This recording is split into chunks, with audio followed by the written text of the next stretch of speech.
Assalamualaikum warahmatullahi wabarakatuh. Perkenalkan, nama saya Salma Salsabila, NIM 2011-2024-27 dari Prodi Akuntansi semester 5, dan di sini saya akan menjelaskan dan menerangkan 6 soal mata kuliah akuntansi internasional untuk memenuhi tugas ujian akhir semester mata kuliah akuntansi internasional.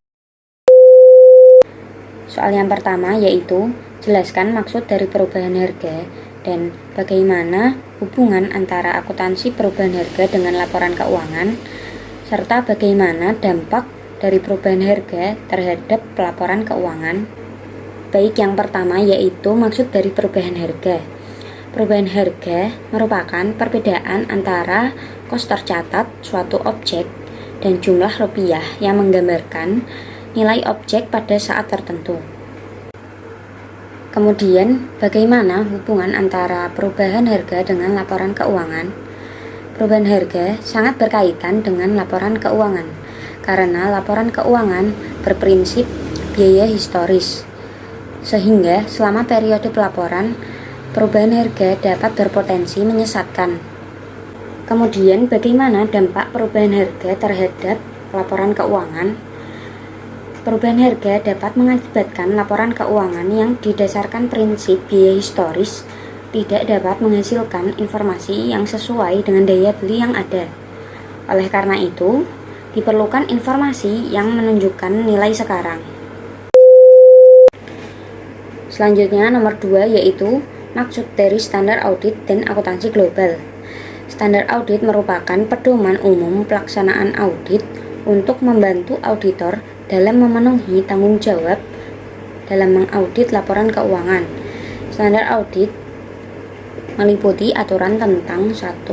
Kualitas profesional seperti kompetensi dan independensi. Yang kedua, pelaporan hasil audit. Dan yang ketiga, bukti audit. Kemudian, bagaimana maksud dari akuntansi global? Akuntansi global merupakan akuntansi yang memuat transaksi antar negara dengan membandingkan standar akuntansi yang berlaku di setiap negara dan mengharmonisasikan standar akuntansi di seluruh dunia. Selanjutnya, nomor 3 yaitu apa saja keempat langkah penting dalam melakukan analisis strategi bisnis dengan menggunakan laporan keuangan, dan mengapa pada setiap langkah analisis dalam konteks lintas negara lebih sulit daripada analisis negara tunggal. Keempat langkah dalam menganalisis strategi bisnis dengan menggunakan laporan keuangan, diantaranya yang pertama analisis strategi usaha internasional, kemudian analisis akuntansi, analisis keuangan, dan analisis prospektif internasional. Kemudian, mengapa analisis antar negara lebih sulit dibandingkan analisis negara tunggal? Analisis antar negara lebih sulit dikarenakan beberapa hal, diantaranya kurang andalnya informasi mengenai perkembangan makroekonomi. Kemudian, informasi industri sulit diperoleh oleh beberapa negara, dan kualitas informasi setiap perusahaan berbeda-beda. Kemudian, ketepatan waktu perusahaan berbeda-beda sehingga dapat membebani pihak yang berkaitan. Kemudian, akun-akun yang berdenominasi mata uang asing dapat mengurangi kenyamanan dan mengurangi maksud dari isi informasinya. Dan bahasa yang berbeda-beda juga dapat menyulitkan. Kemudian, perbedaan dari format pelaporan keuangan juga dapat membebani pihak-pihak yang berkaitan.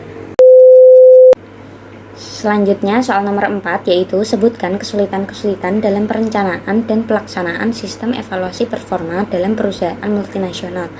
Kesulitan-kesulitan tersebut diantaranya yang pertama yaitu jarak.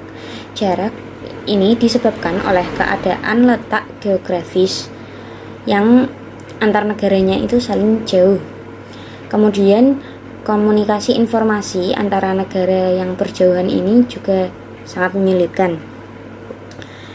Selanjutnya, merancang sistem informasi perusahaan yang memungkinkan para manajer keuangannya untuk memberikan respon yang tepat terhadap fenomena kompetisi global. Kemudian, masalah informasi.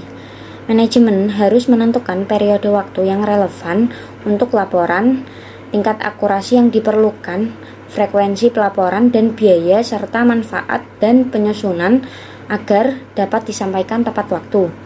Kemudian mengevaluasi kinerja manajemen, mempertimbangkan profitabilitas operasi yang ada, kemudian mengalokasikan sumber-sumber daya perusahaan yang terbatas dengan produktif, dan kemudian menentukan area mana yang memiliki kinerja yang tidak sesuai dengan rencana. Soal selanjutnya yaitu nomor 5, deskripsikan apa saja yang diperlukan dalam manajemen risiko perusahaan. Yang diperlukan dalam manajemen risiko perusahaan yang pertama yaitu penentuan konteks. Penentuan konteks ini dapat dilakukan dengan menetapkan rencana jangka panjang, rencana kerja anggaran, dan key performance indicator. Kemudian selanjutnya yang kedua yaitu identifikasi risiko. Dapat dilakukan dengan membuat daftar risiko lengkap, kemudian mencatat faktor yang mempengaruhi risiko secara rinci, kemudian membuat skenario proses kejadian. Yang selanjutnya nomor 3, penilaian risiko. Penilaian risiko ini bertujuan untuk menentukan besarnya risiko yang akan terjadi pada perusahaan. Selanjutnya, pengendalian. Pengendalian merupakan penentu besarnya risiko. Di sini manajemen risiko akan berupaya untuk mengantisipasi risiko yang akan terjadi pada perusahaan. Kemudian selanjutnya pemantauan dan peninjauan ulang. Pemantauan dan peninjauan ulang ini bertujuan untuk mengetahui perubahan atas manajemen risiko dan seberapa efektif sistem manajemen risiko tersebut. Kemudian komunikasi dan konsultasi. Komunikasi dan konsultasi ini merupakan yang terpenting, di mana setiap informasi dari manajemen risiko harus diketahui oleh setiap pihak yang berkaitan langsung dengan manajemen risiko. Selanjutnya nomor 6 yaitu jelaskan maksud dari penetapan harga transfer dan bagaimana hubungan penetapan harga transfer dengan perpajakan internasional. Penetapan harga transfer merupakan kebijakan penetapan harga yang dilakukan oleh suatu perusahaan untuk melakukan transaksi barang dan jasa atau melakukan transaksi finansial. Selanjutnya yaitu bagaimana hubungan antara penetapan harga transfer dengan perpajakan internasional. Penetapan harga transfer atau transfer pricing merupakan salah satu faktor yang dapat mempengaruhi penghindaran pajak.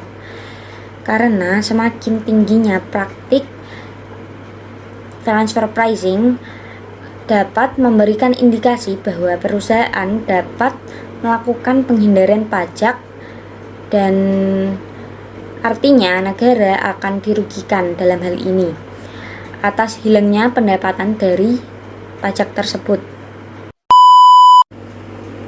Baik, sekian penjelasan dari saya mengenai soal-soal tersebut. Mohon maaf jika ada kesalahan dan terima kasih. Wassalamualaikum warahmatullahi wabarakatuh.